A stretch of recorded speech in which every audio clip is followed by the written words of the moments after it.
ela que vai dar aula hoje. Esposa do nosso digníssimo Márcio Varandas. Quem precisar de seguro tem duas opções: anda com Jesus e contrata o Márcio. Deus abençoe. Cláudia, que Deus te use. Ora por mim, apóstolo. Amém. Pai, nós te apresentamos a tua filha.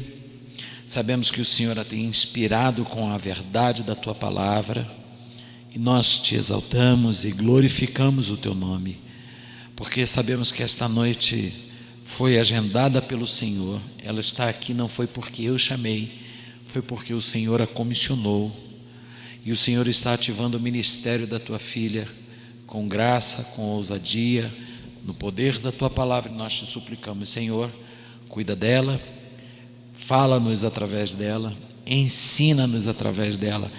Então, Senhor, na autoridade do nome de Jesus, e com a graça que o Senhor nos tem concedido, nós ativamos a unção mestral sobre ela, e que ela fale segundo os oráculos de Deus, e que ela nos ensine debaixo da unção do Espírito. É a nossa oração em nome de Jesus. Amém. Cláudia, olha só, você tem até microfone diferente. Amém. Ensina bem, varoa. Amém.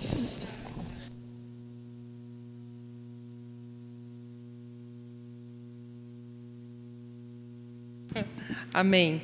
Tá saindo agora. Boa noite. Primeiro eu queria agradecer ao apóstolo por ter me dado a oportunidade. Estou muito feliz. E dizer que eu fiquei muito feliz assim o quanto que eu aprendi, né? Assim, quando a gente vai ensinar alguma coisa para alguém, que a gente estuda para poder ensinar, a gente aprende pra caramba, assim. Então, eu falei, nossa, Senhor, aprendi muito sobre esse tema de hoje, foi muito bom, fiquei muito grata a Deus, muito feliz mesmo. E estou muito feliz de estar aqui, né, de poder compartilhar com vocês sobre o tema de hoje. Bom, o tema de hoje é potencial de relacionamento da Igreja de Atos dos Apóstolos. Então, assim, começando lá no livro de Atos, né, a gente vê como que era o relacionamento dos irmãos da Igreja de Atos antes do evento do Pentecostes, que foi logo após Jesus ter sido elevado ao céu. Então, o versículo de Atos, capítulo 1, versículo 14... Eu vou ler esse, e aí depois os outros, aí eu vou fazer que nem o apóstolo tem feito nas últimas aulas, cada um lê um, que eu acho que é legal, assim, todo mundo participar. Então, Atos 1, 14, diz assim: todos eles, que eram os apóstolos, se reuniam sempre em oração com as mulheres, inclusive Maria, a mãe de Jesus, e com os irmãos dele. Então, depois, antes do Pentecostes, né, eles sempre se reuniam para orar, e estavam cumprindo aquilo que o Senhor Jesus falou, né? Que é para eles ficarem ali em Jerusalém, juntinhos, né? E então, eles sempre estavam reunidos ali em oração. Depois do Pentecostes, aí a gente já vai para Atos capítulo 2, os versículos são do 42 até o 47. Então, pode começar pela pastora Márcia, aí vai cada um lendo um, começando em Atos 2, versículo 42, vai até o 47.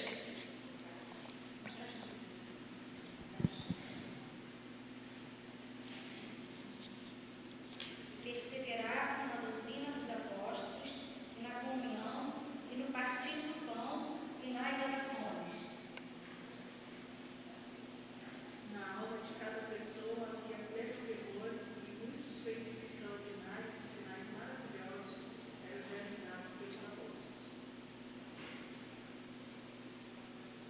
Os que criam mantinham-se unidos e tinham tudo em comum. E vendiam suas propriedades e bens e repartiam com todos, segundo cada um podia fazer. Perseverando unânimes todos os dias do tempo, partindo do pão em casa, todos juntos, com alegria e simpleza de coração.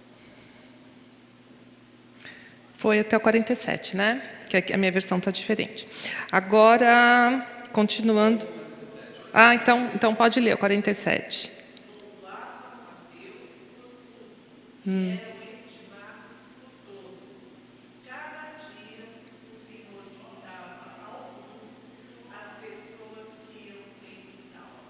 Amém. Agora, o próximo é Atos capítulo 4, dos versículos 32 ao 35. Eu vou ler o 32, aí vocês podem, né, cada um ler um até o 35. Então, Atos 4, 32. Da multidão dos que creram, uma era a mente e um o coração. Aqui eu coloquei tudo junto. Está no 32 ainda? Tá. Ninguém considerava unicamente sua coisa alguma que possuísse, mas compartilhavam tudo o que tinham. Os apóstolos davam com grande poder testemunho da ressurreição do Senhor Jesus, e em todos eles havia abundante graça.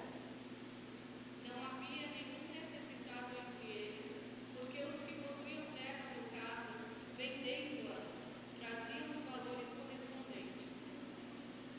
E depositavam aos pés dos apóstolos, que por sua vez repartiam conforme a necessidade de cada um. Amém. Agora vamos para Atos 16, versículo 15.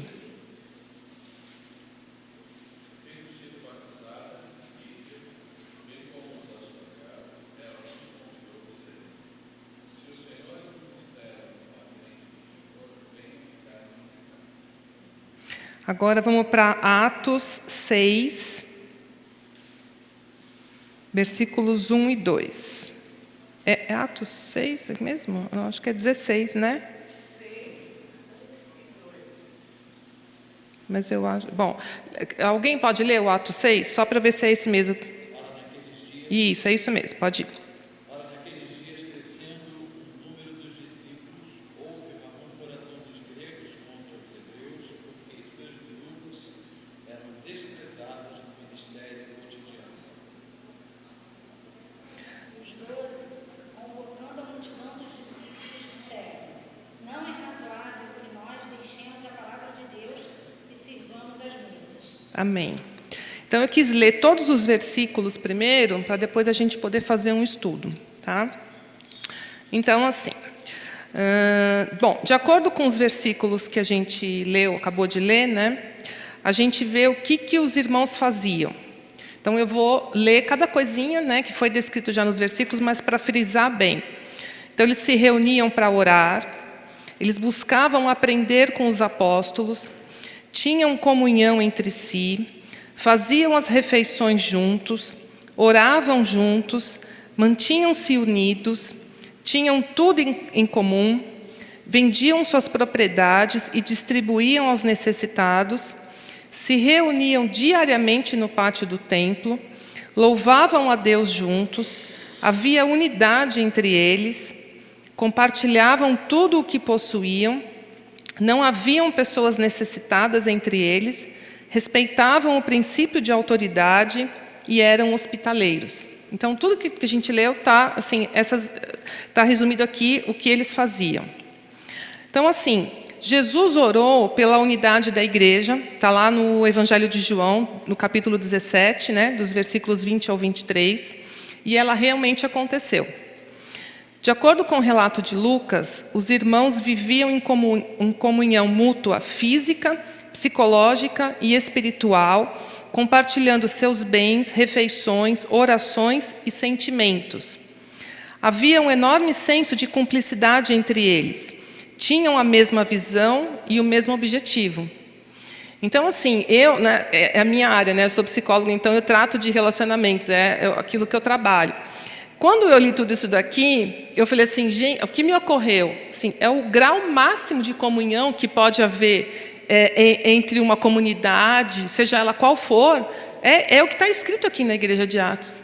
Então, assim, inclusive, eu acho que, depois eu vou explicar isso, né? Mas eu, como psicóloga, posso falar que, se for um relacionamento só humano, isso aqui não é viável. Isso aqui não é possível. Não é possível.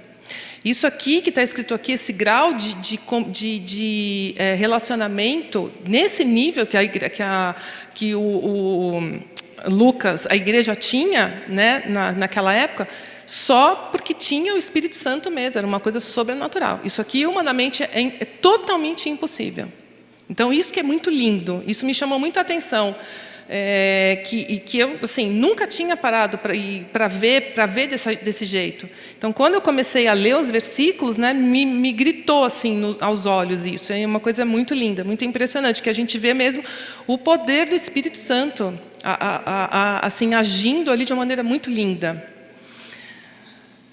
Então, assim, aqui continuando no e-book, né? A maneira como eles viviam só era possível em virtude de...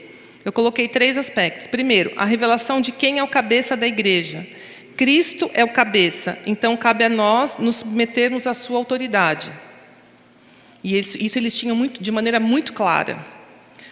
Segundo, os discípulos tiveram, durante os 3 anos em que andaram com Jesus, o grande e maior exemplo possível de como cuidar de pessoas e se relacionar com elas.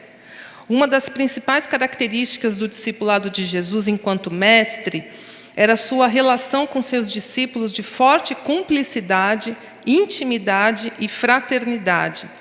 Os apóstolos viveram este modelo com os irmãos da igreja. Então, assim, eles tiveram o maior mestre que poderia haver, né? Que era o próprio Senhor Jesus, né? Ele, na convivência diária com os seus discípulos, ele demonstrava isso, ele vivia isso, né? Essa fraternidade, essa intimidade, essa cumplicidade. Então, assim, os discípulos, né, os apóstolos depois, viveram isso no dia a dia ali com Jesus. E eu vejo que só porque eles viveram isso durante 3 anos com Jesus, é que eles tiveram condição de viver isso e colocar esse modelo para os irmãos, para aqueles que iam se convertendo, né? Então, assim, muito lindo isso também. E o terceiro aspecto, que eu vejo que é uma coisa mais circunstancial ali, que eu acho que pesou também, mas não vejo isso como prioridade, como o que mais pesou, é que os judeus, né, os discípulos, eles eram vistos pelos judeus como pessoas lunáticas que seguiam um Messias fajuto, vamos dizer assim, né? Então, os cristãos da época tinham um ao outro como ponto referencial de acolhimento, segurança e confiança, né? Porque eles eram mal vistos, né, ali na sociedade.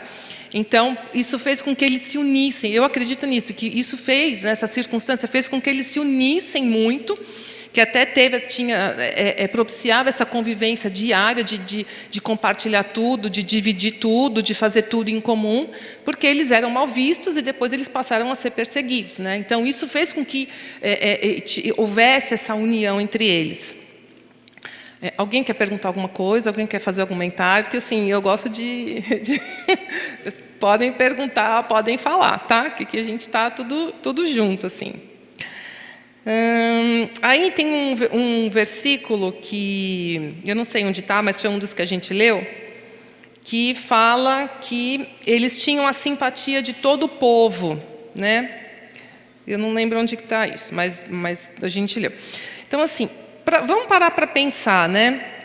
O que faz uma pessoa ter a simpatia do povo? O grupo lá dos discípulos, a Bíblia fala, num desses versículos de Atos 2, que eles tinham a simpatia de todo o povo. Não era só deles ali entre eles, eles tinham a simpatia do povo mesmo. O que vocês acham que faz uma pessoa ter a simpatia do outro, do próximo? O que vocês acham, assim? Pensa na vizinhança de vocês, ou o pessoal de trabalho de vocês, ali onde vocês convivem. O que faz uma pessoa ter a simpatia do povo, das pessoas? Quem arrisca aí alguma coisa? A empatia. Sim, isso. Isso também. Agora, imagina eles ali naquela época, né? O que vocês acham que eles tinham a nível de comportamento que fazia eles terem a simpatia de todo o povo? Isso, também. Alguém mais arrisca alguma coisa? Não?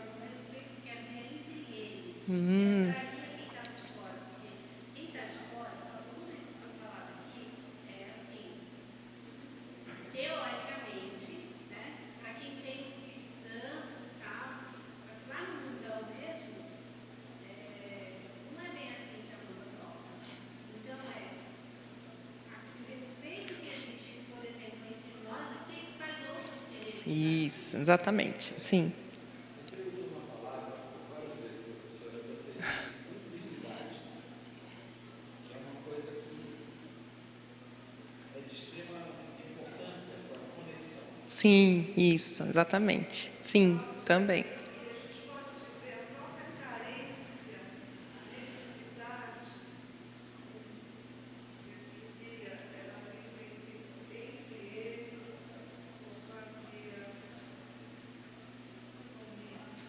Sim, sim, também, isso. Sim. Tudo isso que você falou, vocês falaram. A mensagem? Acredito que sim, acredito que sim. Uma das coisas que faz a gente congregar num lugar, congregar não no sentido de congregação, estar no lugar, querer estar, é aquilo que a gente ouve, aquilo que a gente aprende, é estar, os assuntos comentados, ensinados, estar de acordo com o que você crê, com o que você quer aprender, né? Sim, e eles ensinavam só coisas boas, né? O amor e tudo mais. Então, tudo o que vocês falaram está correto, está dentro, né? Pesa bastante. Eu coloquei, assim, um comportamento. Então, assim, acredito que os discípulos tinham um comportamento afetivo, amoroso, bondoso e humilde. Foi aquilo que eu coloquei. Esses 4 tipos, assim, 4 características de um comportamento. E eu vi assim que provavelmente era um comportamento que os irmãos da igreja tinham, não somente entre eles, mas para com as pessoas de uma maneira geral, com o próximo. Afetivo, amoroso, bondoso e humilde. Sim. Como você trataria a questão do afetivo e amoroso? Porque distinção pelo primeiro olhar, isso pode parecer meio sinônimo. Sim, O que diferencia? Então, assim, até foi uma questão que quando eu estava fazendo, né, até perguntei para o Márcio, né, eu falei assim, não parece que é a mesma coisa? Ele falou assim, não. E assim, o afetivo, eu vejo que é uma coisa mais de afeição, assim. Eu não sei se seria mais até a questão assim da certa empatia, sabe, assim, de uma afeição. E o amor é o comportamento de amor, né?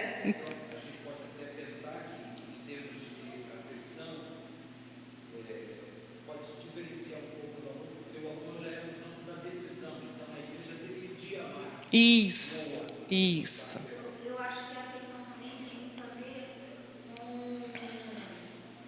a questão de você se identificar com alguma coisa que o outro tem. Por exemplo, aonde você chega, se você é músico, você vai querer achar um outro músico. Eu acho que a afeição tem a ver com isso, com coisas em comum. Né? E o amor não, o amor você tem que amar todo mundo. Mas a afeição tem muito a ver com coisas com que você se identifica. Sim, pode ser também, sim. Alguém quer perguntar alguma coisa? Não? Então, assim, o que eu achei muito interessante também com isso é que eles não ficavam nesse comportamento bom só entre eles, né? Eles eram assim com o próximo, com os outros, e por isso tinham a simpatia das pessoas, do próximo, né? Eu achei muito lindo isso também. Bom, aqui já um comentário assim, né, de tudo isso que a gente viu. Então, a gente pode dizer que a igreja naquela época era unida, concordante, abnegada, amorosa, humilde, altruísta, generosa, hospitaleira. O relacionamento era de igual para igual, respeitando a autoridade dos apóstolos, cuidando uns dos outros, exortando uns aos outros, apoiando e dividindo os momentos e situações da vida cotidiana. Eles tinham um vínculo de amizade verdadeira. Na cultura de reino, Deus nos impulsiona a trabalhar na coletividade, visando a unidade e a comunhão de um povo que caminha junto para uma mesma direção. Então, a gente vê aqui as características da igreja daquela época, né? Isso, aqui. Esse tipo de comunhão, com este grau de abnegação pessoal, só é possível através da revelação do amor de Deus por nós, que é o amor ágape.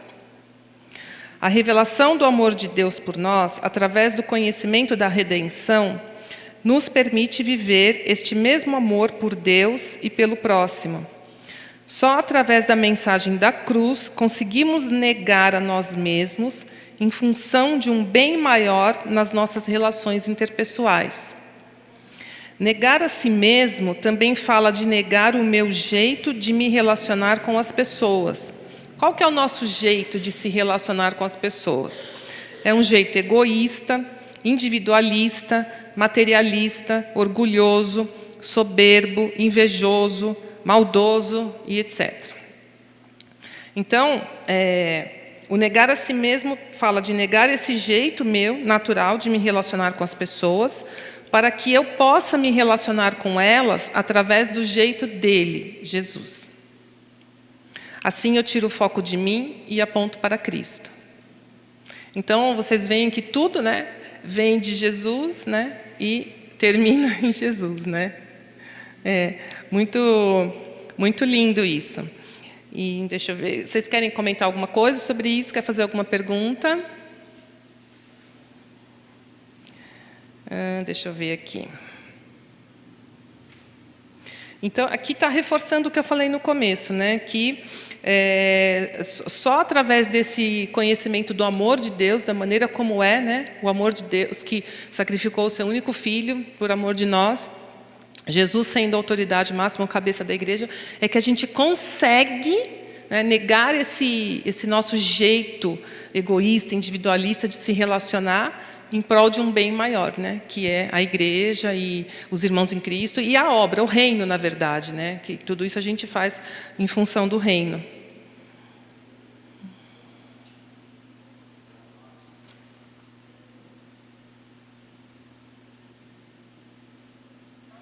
E aí, assim, antes da gente ir para o finalzinho, eu vou abordar a questão da igreja atual, mas antes de ir para isso,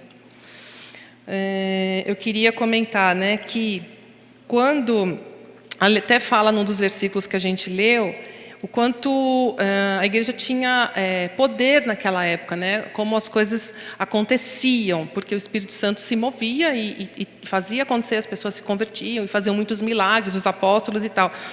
Então, pela unidade da igreja, a unidade entre os irmãos, a comunhão, a igreja tinha autoridade, né? E as coisas, e o Espírito tinha liberdade para fazer. Até se o apóstolo quiser acrescentar alguma coisa sobre isso, pode. Tá? Então, o quanto é importante a unidade da igreja para que a igreja tenha autoridade, né? Até tem o versículo lá que Jesus fala que casa dividida, né, não prospera, está dentro disso também. Então, quanto mais há unidade, mais a igreja tem autoridade e acaba tendo poder também. Então, isso eu queria frisar também.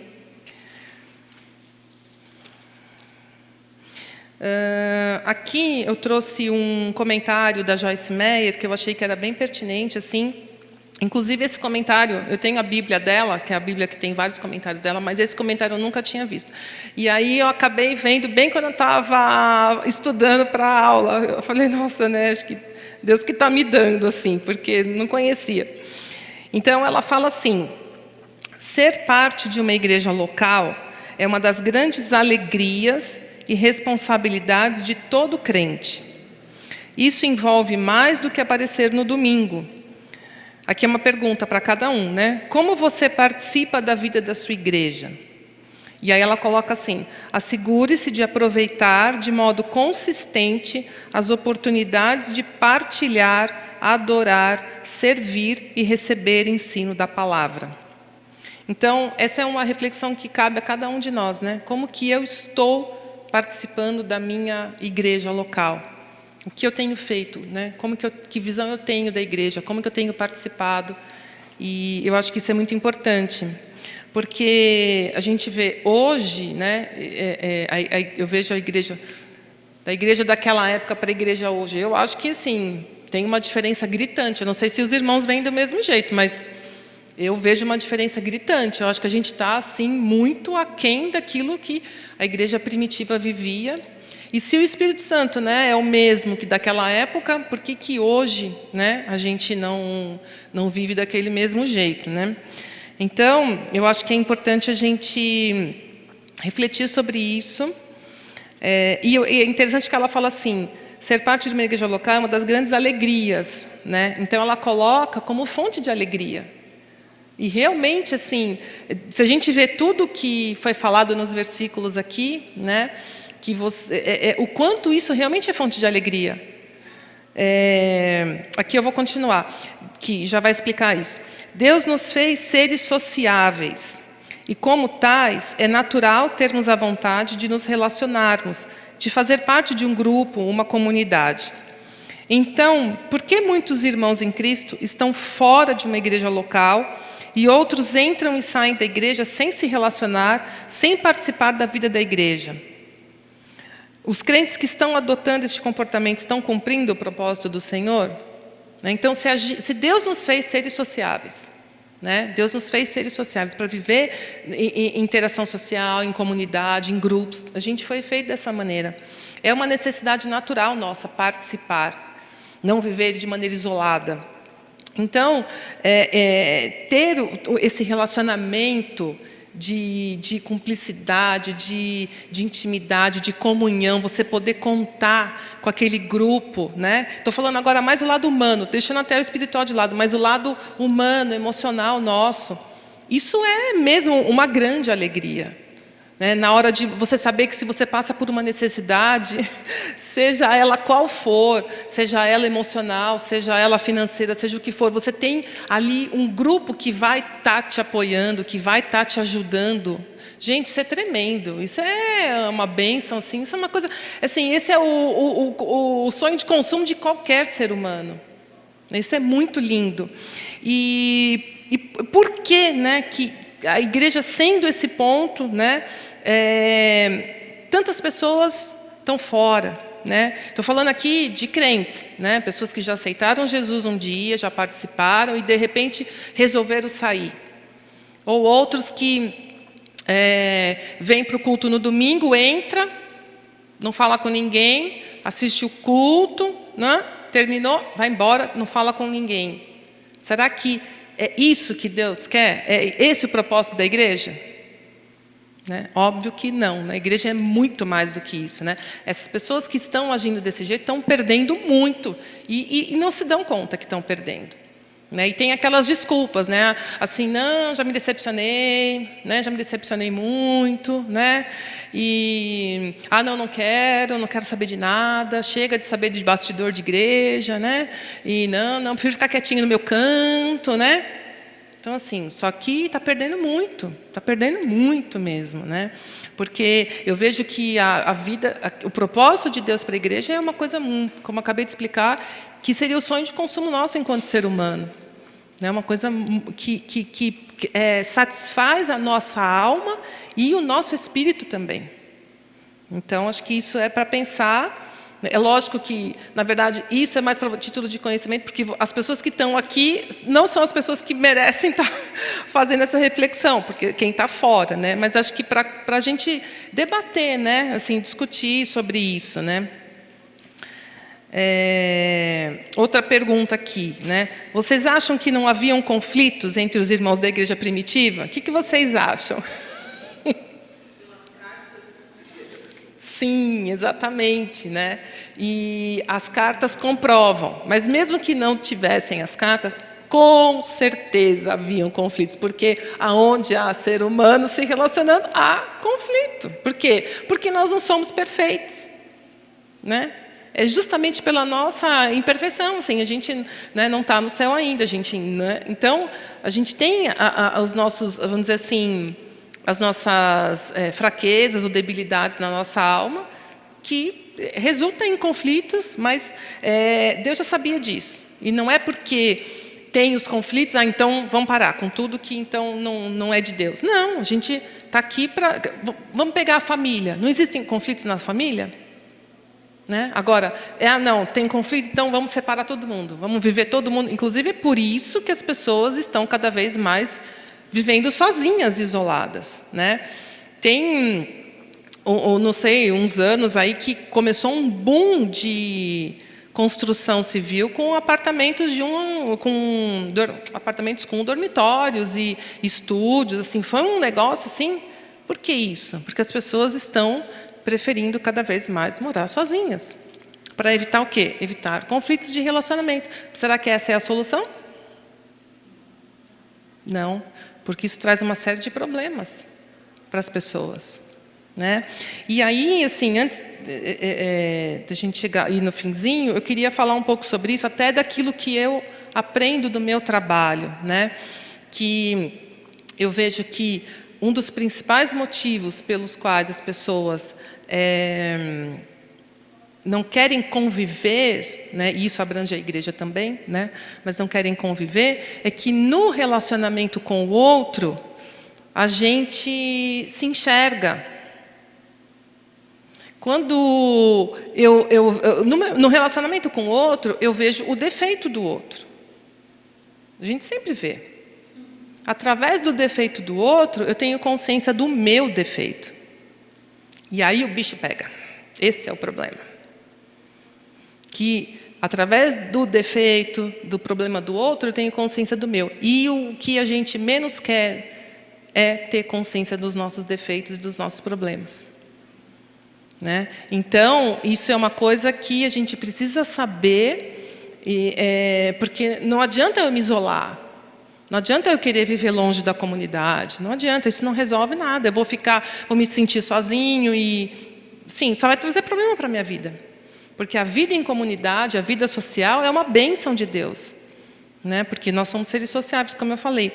Então, eu vejo que, pelas falas das pessoas, né, agora vindo para o âmbito da igreja, as pessoas que saem da igreja, é justamente isso. Não,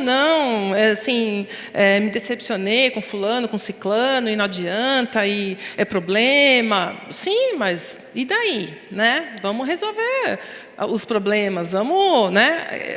A gente está aqui, a gente tem que trabalhar para o reino. A pessoa fora da igreja, ela, com certeza, ela não vai conseguir fazer nada em prol do reino.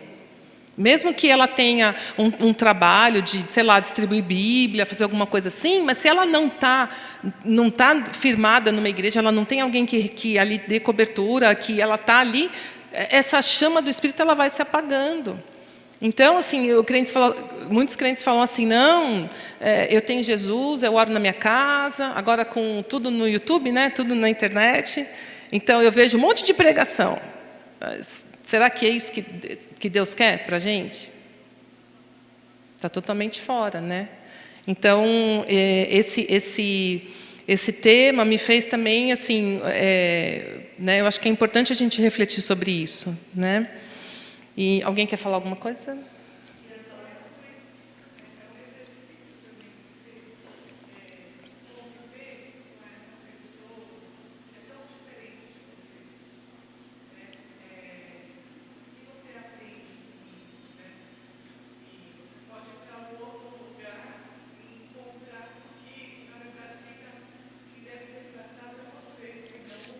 Sim, exatamente, porque assim, essa questão das divergências, das diferenças, que é a questão da diversidade, isso é uma riqueza, isso não é uma coisa ruim, isso é uma riqueza. Né? Isso só contribui, isso é riqueza mesmo.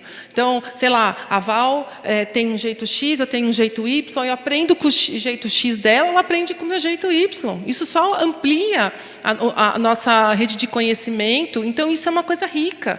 Isso não é desculpa para falar, não, a pessoa tem um jeito diferente do meu, então... Não, entende? As pessoas usam isso como desculpa, mas na verdade isso é uma coisa boa, isso não é uma coisa ruim.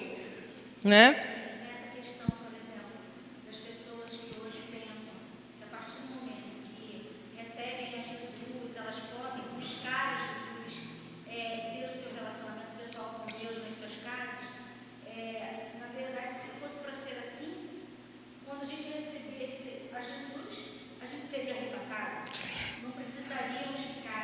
Exatamente. Então, por que ficamos? Primeiro porque há todo um processo de santificação. E há todo um processo também de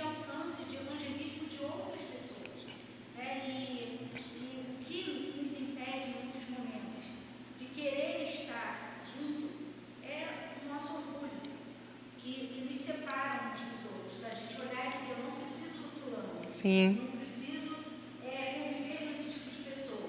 sim, E aí é onde reflete a gente mesmo. sim, Né? exatamente. Uma outra coisa que também é bem interessante é o fato de você, na convivência diária, e tem um texto, eu acho que em Provérbios, que fala que uma filha É, do seu irmão, né? sim, Então, hoje a Paula até usou essa expressão de lixa, né? A gente acaba sendo a lixa na vida do nosso irmão.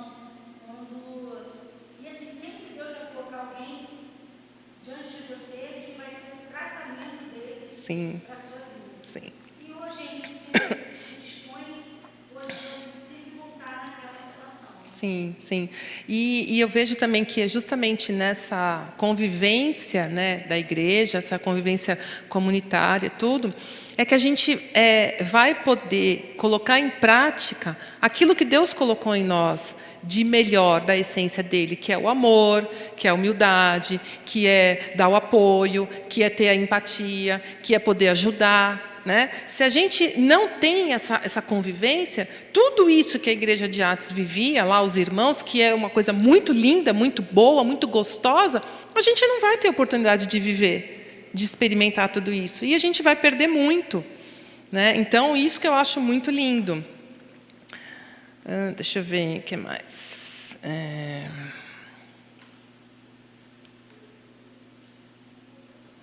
Aqui, né, mais duas perguntas. Vocês acham que não havia... Já falei, né? Dos conflitos. Então, se haviam os conflitos, como eles eram encarados e resolvidos? Né? É justamente pela decisão individual de cada crente de negar a si mesmo e procurar ser semelhante a Jesus que os conflitos são resolvidos. Porque na hora de um conflito, o que vem na gente, em primeiro lugar? Vem a ira, vem a raiva, vem a irritação, né? Não adianta falar que não vem, porque vem, né? A gente acha feio, né? Mas vem, é melhor admitir, porque, né, vem.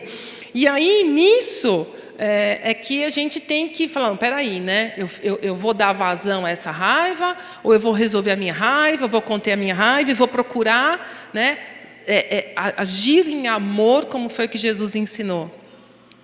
É uma decisão individual de cada um.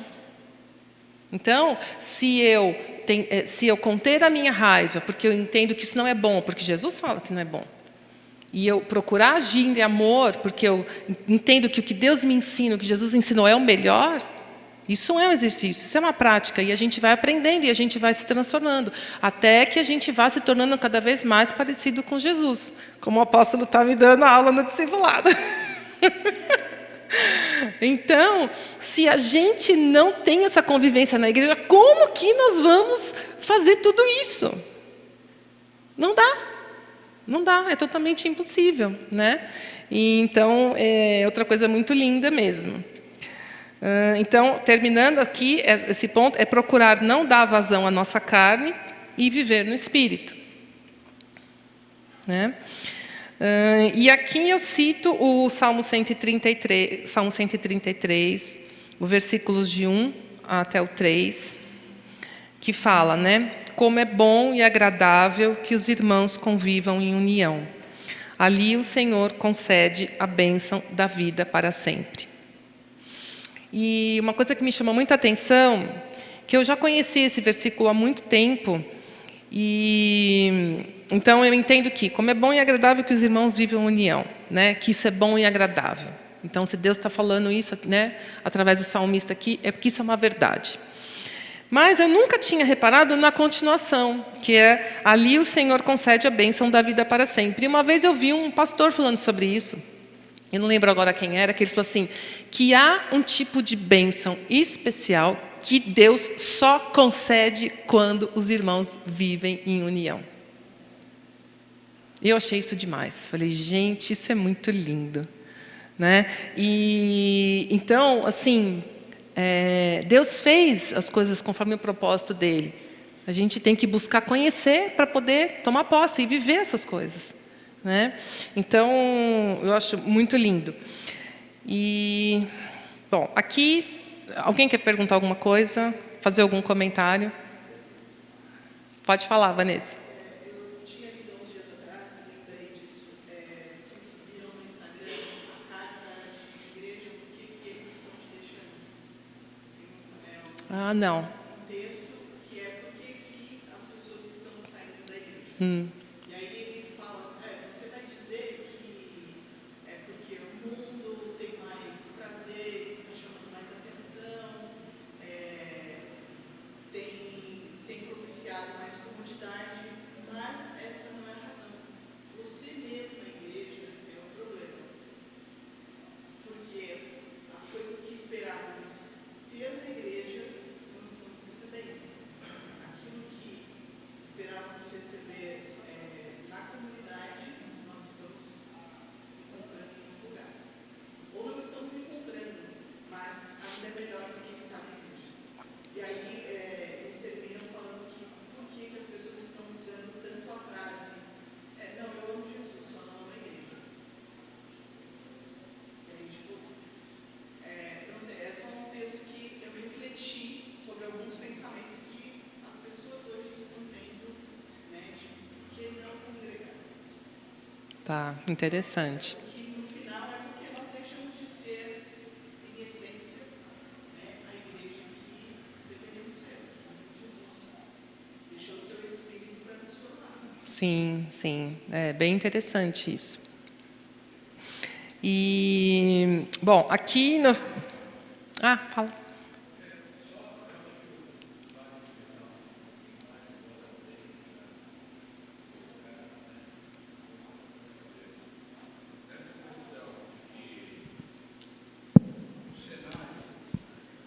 Local, regional deles lá, né? Aquele pequeno grupo, digamos assim, Fala um pouquinho mais alto. tá? Naquele grupo, né? Que é o modelo para nós, Ah, tá, da Igreja de Atos. né? Ah. Modelo de Atos. Em nada, frisar esse fato, né?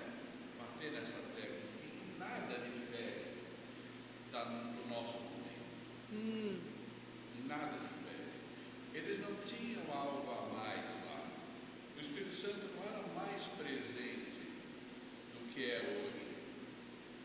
É muito importante a gente meditar nisso, porque, em primeiro aspecto, eu diria assim, é uma valorização, uma devida honra ao Espírito Santo, que Jesus sobe e fala, agora você fica, né? Então, a outra parte, né, dele, de Deus, fica conosco em tempo integral, não é? Como estava lá. Talvez a chama estava um pouco mais acesa lá. Esse modelo é uma exortação para nós a seguirmos isso,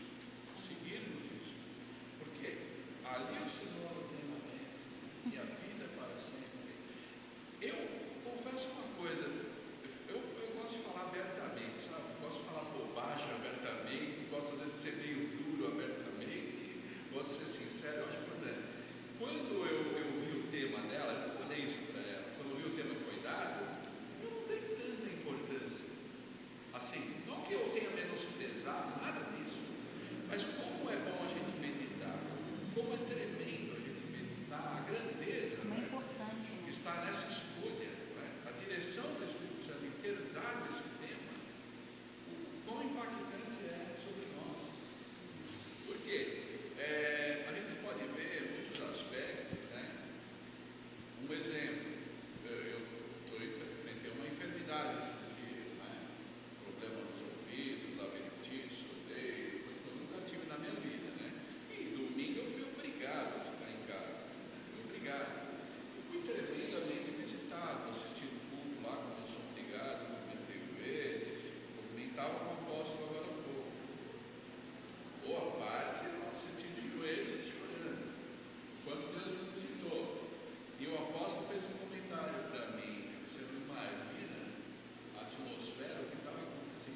Sim, isso que eu ia falar.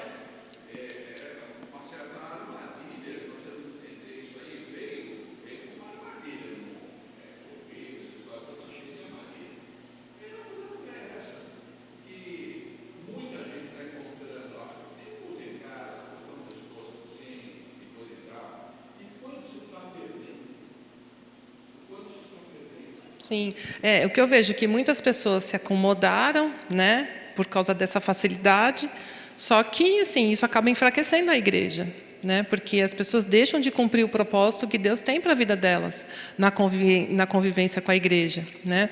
E aproveitando o exemplo que o Márcio falou, da enfermidade dele, tudo, uma coisa que eu lembrei que eu tinha esquecido de falar, que, por exemplo, quando você está enfermo, você tem ali os irmãos da igreja que vão orar por você, né? A pessoa que não congrega, ela não tem isso. Ela fica sozinha, ela fica isolada, né? E sozinha, que recurso que ela tem? Tem muito pouco recurso perto de quem congrega. E uma outra coisa muito importante também, que eu acabei de lembrar, é o fato, por exemplo, quando você tem filhos e você não vive essa realidade da igreja, os seus filhos vão acabar procurando amizade Sim, no ambiente de escola, no ambiente de cursinho, quando vai trabalhar no trabalho, e acaba que fica depois muito mais difícil de você sim, colocá-los dentro dessa realidade de igreja, porque todo o relacionamento dele está fora. sim, E a gente tem algumas pessoas que a gente conhece que hoje sofrem essa escolha que fizeram lá atrás, é. quando os filhos eram pequenos, e a pessoa deu uma louca de achar que estava bom Que não precisava de ela de igreja. barco em casa, Sim, e ela está diante da arca até hoje, mas o filho está no mundo, sim, ficando completamente sim, dissociado dos valores da palavra. sim, exatamente, é. Por exemplo, a questão, eu estava lá enfermo e eu tive a oportunidade de colocar no nosso grupo, né, Ministério de Louvor, um pedido de oração.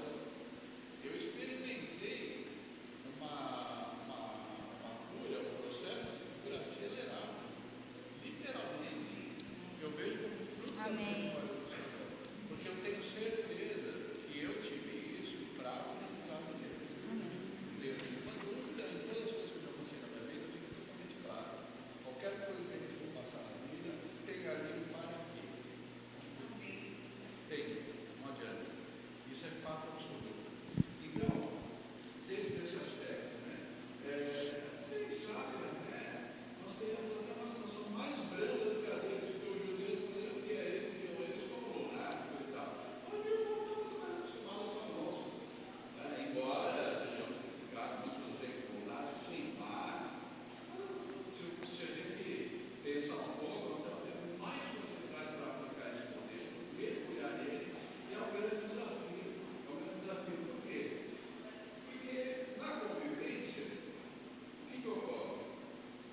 Eu, muitas vezes, me encontro com o meu irmão, e eu percebo nele lá, algo me incomoda que eu vejo que ele é uma pessoa que não dá atenção nos outros. Ele até vejo uns casos perante os outros. Aí eu tenho uma indicação fundamental. O que consiste isso?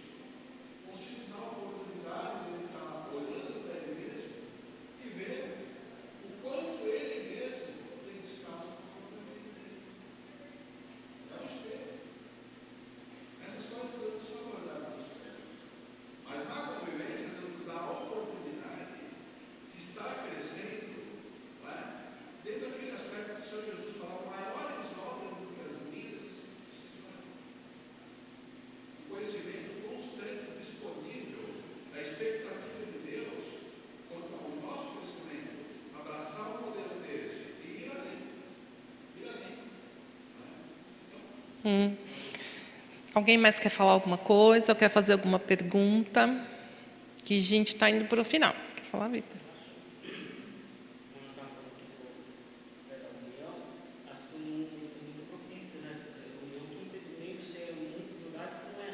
Não tem essa união e aquilo que diz na Bíblia, né? Tudo que ligar aqui na terra será ligado no céu. Como que a pessoa vai estar ligada no reino do céu, vai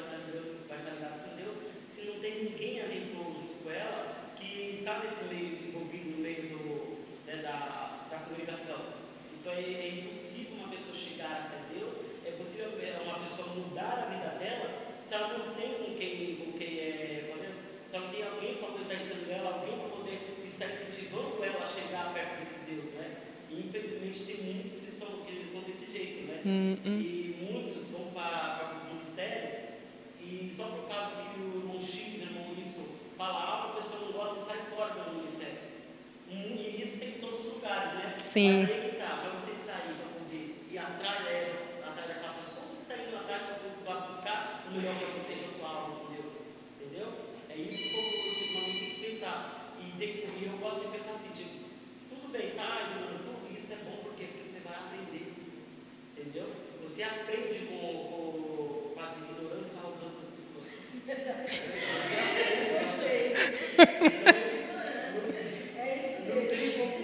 Porque se você ouvir o negócio e sai fora já para julgado, cara, como você vai crescer espiritualmente? Sim, exatamente, Sim. Sim, sim, porque inclusive é através das dificuldades é que a gente cresce e se desenvolve. Quando tudo está fácil, a gente não sai, a gente fica estagnado, a gente não sai daquele patamar em todas as áreas, né? Então é através da dificuldade que a gente vai buscar a solução, a resposta e a gente cresce. Bom, então, assim, concluindo, que eu acho que é o mais importante, que é o que o Márcio falou, né, que eu coloquei aqui como conclusão, que chegamos à conclusão que o potencial de relacionamento que havia na Igreja de Atos dos Apóstolos é o mesmo que existe disponível a todos nós hoje. Por quê? Porque o Espírito Santo está em nós hoje exatamente do mesmo jeito e na mesma proporção que estava nos irmãos daquela época. Né? Então, esse é o ponto principal que eu vejo, né? Que é a parte mesmo do Espírito Santo. Agora, se a gente não se dispuser, o Espírito Santo não... Eu acho que não tem como agir. Tem que haver uma disposição nossa, né? Um querer nosso para as coisas acontecerem. E então é isso. Não sei se alguém quer comentar alguma coisa, se quer perguntar alguma coisa, se ficou claro como era o relacionamento dos irmãos na igreja naquela época, né? A gente pode resumir, então, que só foi possível pela operação do Espírito Santo na vida de cada um. E isso é uma escolha pessoal, né? Exatamente, é uma escolha pessoal que eu coloquei aqui. Porque, como eu falei no começo, né, eu entendo que se for uma condição só humana, isso aqui que eles viviam não era possível. Fala, pode falar, Val. Inicialmente, essa igreja é uma pergunta. Esse grupo de pessoas que formavam a igreja começou com 120 ou com 12, no caso? Não. Nesse texto, já depois, você tem uma igreja com 3.000 pessoas, sem contar mulheres e crianças. 3.000 homens. Não, tudo bem. Aí foi quando teve a pregação do Cristo. Isso. A conversão. Mas, um pouquinho antes disso, eram 12, né? Eram 12, depois 120. Isso. Quando o Espírito Santo desce sobre 120, Pedro prega e a igreja começa com 3.000 pessoas. Sim, nós somos quantos aqui?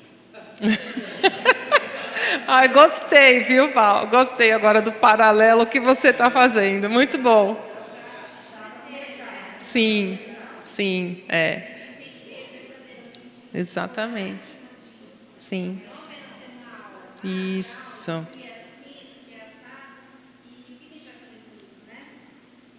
Sim. Nós vamos fazer com isso. Sim, exatamente, que é a questão de orar, né, por avivamento e que a gente faz, mas é buscar isso de verdade, né? Exatamente, É engraçado no seu contexto que você colocou na citação da Josué, que ela fala de responsabilidade política. Nós não temos essa visão de que nós somos responsáveis no movimento da nossa igreja. Sim, Só a liderança é, é responsável por isso. exatamente, Isso mesmo. É só quem está líder de um ministério que tem essa visão. Isso mesmo. Bem colocado, Vanessa.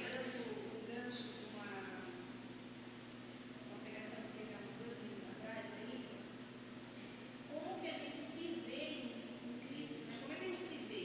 Eu me vejo tão inferior, tão insignificante, tão não filha, que eu não posso ir lá e fazer esse papel. Ainda que mais ninguém esteja fazendo. Mais comunicar alguém, ir lá para casa de alguém, ir lá e falar, ei, tudo certo, precisa de alguma coisa, porque a imagem que eu tenho de mim mesmo não é de filha. Se eu não tenho já não posso, né? Sim, não.